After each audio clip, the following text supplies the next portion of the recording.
దేశంలోనే తొలి డిజిటల్ బెగ్గర్గా నెట్టింటే ఖ్యాతిగాంచిన రాజు బికారి అనే వృద్ధుడు గుండెపోటుతో మరణించాడు. దీంతో ఇప్పటివరకు ఆయన గురించి తెలియని వారంతా ఎవరైనా అంటూ నెట్లో వెతకడం మొదలుపెట్టారు. సాధారణంగా యాచకులు ఎలా యాచిస్తారు? గుడి మెట్ల మీదనో లేదా రోడ్లపైనో చిల్లర అడుగుతుంటారు. కానీ బీహార్లోని బెట్టింగ్యా రైల్వే స్టేషన్లో యాచించే రాజు బికారి స్టైలే వేరు. హైటెక్ బెగ్గర్గా పేరు తెచ్చుకున్నాడు. దేశంలోనే తొలి డిజిటల్ యాచకుడిగా ప్రఖ్యాత సంపాదించుకున్నాడు.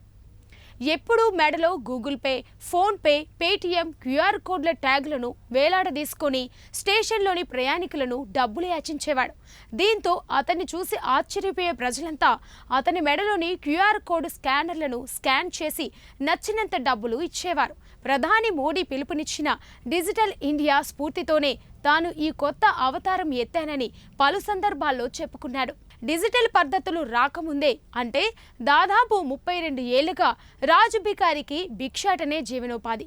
మోడీ అంటే అభిమానం ఎక్కువ. మన్ కీ బాత్ కార్యక్రమాన్ని క్రమం తప్పకుండా వినేవాడట. అంతకుముందు ఆర్జేడీ నేత లాలూ ప్రసాద్ యాదవ్ రైల్వే మంత్రిగా ఉన్నప్పుడు ఆయనను తన తండ్రిగా చెప్పుకునేవాడు రాజు. అప్పట్లో ఆయనకు బెట్టియా రైల్వే స్టేషన్ క్యాంటీన్ నుంచే రోజుకు 2 పూటల ఆహారం దొరికేది. కొంతకాలంగా రాజు బికారి మతిస్థిమితం సరిగ్గా లేనట్టుగా ప్రవర్తిస్తుండేవాడు. దీనికి తోడు ఇటీవల అతని ఆరోగ్యం కూడా దెబ్బతిన్నది. ఈ క్రమంలోనే తాజాగా బెట్టియా రైల్వే స్టేషన్లో క్యూఆర్ కోడ్లు చూపిస్తూ యాచిస్తుండగానే గుండెపోటు రావడంతో మృతి చెందాడు. అతని మరణ వార్త అన్ని హిందీ వెబ్సైట్లలో ప్రముఖంగా కనిపించింది.